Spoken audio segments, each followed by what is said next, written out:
I guess this is it then. I mean, I sort of heard you say all this before. I just didn't want to believe it. You know, I always thought there would be another chance between you and me. I'm really sorry. Don't be.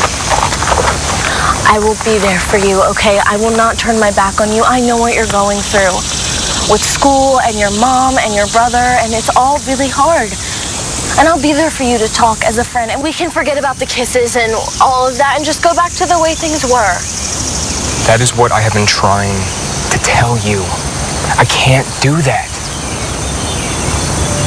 I know I made you feel uncomfortable at dinner with Nora and Clint.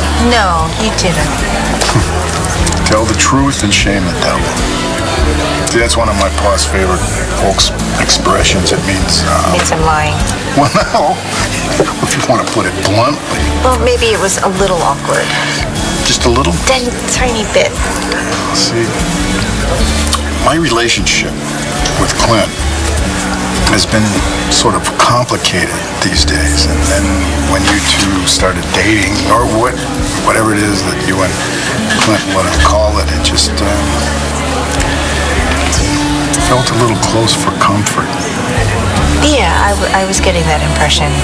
But, you know, it's just like when I told Clint, though, you two are grown, make your own decisions. I appreciate that. You're not buying it? Well, I just got the impression that you don't want me to date your brother. No, it's not that at all. No. Since our father died, Clint's had some pretty big boots to fill. You mean taking over the company? And the family, which is probably about 10 times harder. And Clint's had his share of disappointments and wrongs come his way.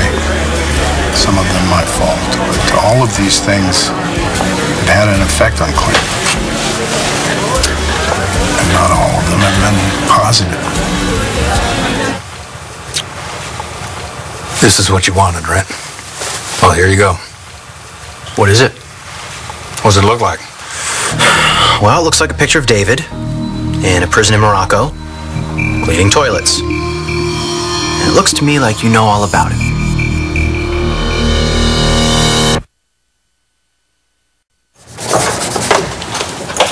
Gigi, hey, you're early. Oh, well, you know what they say about first impressions. Well, you don't have to worry about that stuff with me. All you gotta do is do your work and you'll be fine. Yeah, well, that's what I'm worried about. I'm still trying to figure out what I'm good at. I'm hoping this is it. Well, you shouldn't think about it in terms of good and bad. I basically just give you the tools and then you express what's in your heart. What's in my heart? That simple. That simple. Okay. May I take a look at what you're working on? Sure, knock yourself out. Wow. Wow. You're really missing Layla, aren't you? And you're not just sad. You're mad, too. Is this for real? David's back in that prison. Why haven't you told Bo? Not a bad day's work, Balsam, but this is as far as it goes. That sounds ominous. No. Listen, I didn't mean it that way. No, Clint's a great guy. He's the salt of the earth. Bud? Right? He's just been through a rough time lately. So have I. I know, and see, that's a good thing, right? Maybe you two could understand each other, help each other. You don't sound so convinced. Well, I just don't know that if you react to problems the way that Clint does. For example? Okay. At my wedding to Nora, Clint pulled a gun on my son, David. You're serious? Yes, it wasn't the first time either. I mean, he threatened to shoot me when he found out that Nora and I were back together. Are you trying to tell me that Clint is dangerous? You want to take custody of Miss O'Connor? I believe I can help her. Even after everything she's done to you and to your son? Yes. I feel I have a bond with Hannah. I did some terrible things when I was younger. I was out of control, as you well remember.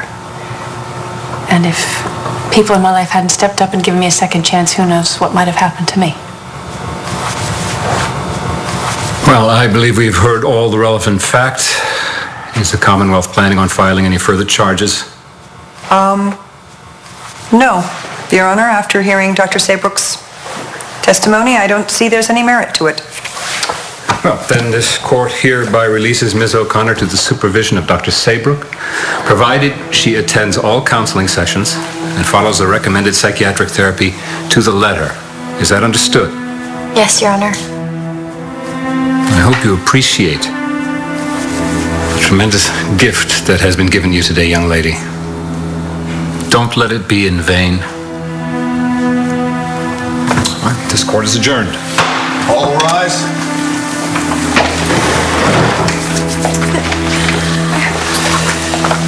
On opposite sides yet again. Yes, it's funny how this keeps happening. And again, I feel that you did the right thing. I would have been remiss if I had brought up those things, you know. I know why you did what you did.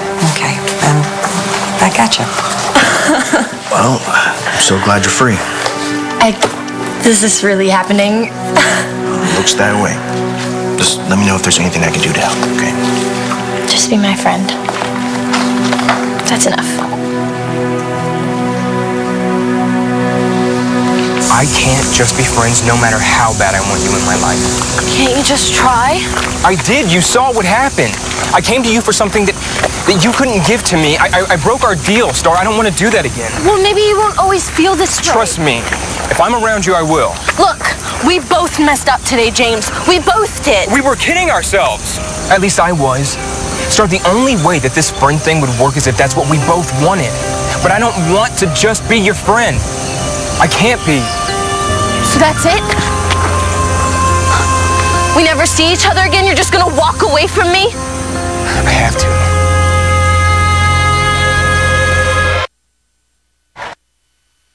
You don't have to do anything. I know I'm the one that made the rules and set the limits, but we mean something to each other, don't we? There has to be a way that we can stay in each other's lives. I don't see how. We like each other. We get each other. You're just going to flip a switch and turn it all off?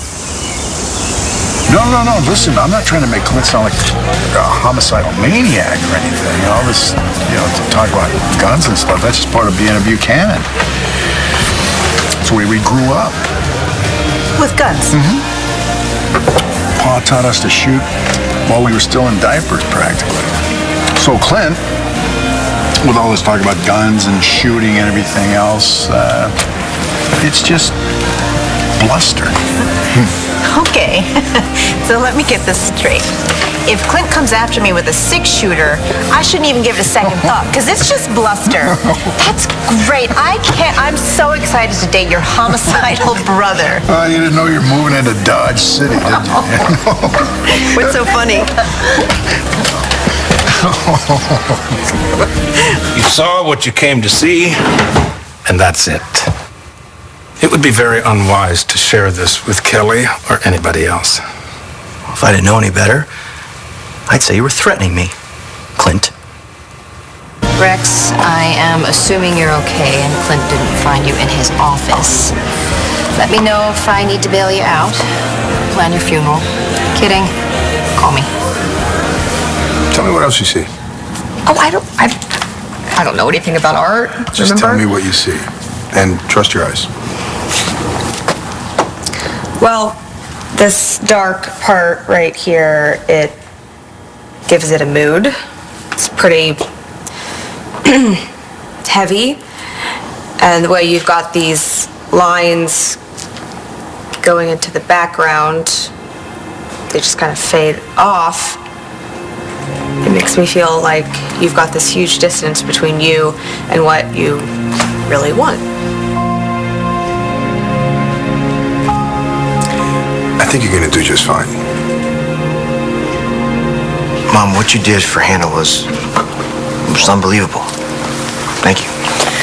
I just told the truth. I think it was a little more than that. Oh, maybe. But I hate the thought of Hannah paying for these crimes when she's a victim, right? Yeah. Do they need something from me? No, the paperwork is all done and I'm free. So now what? We go home. Come on. Flipping a switch and turning my back on you, that's not what I want. But that's how it is. You made your priorities clear. And there's no middle ground. It would always be second best. And that's not good enough. I get it. I hate it. But I get it. I better go. Okay. I'll see you around. Want to call?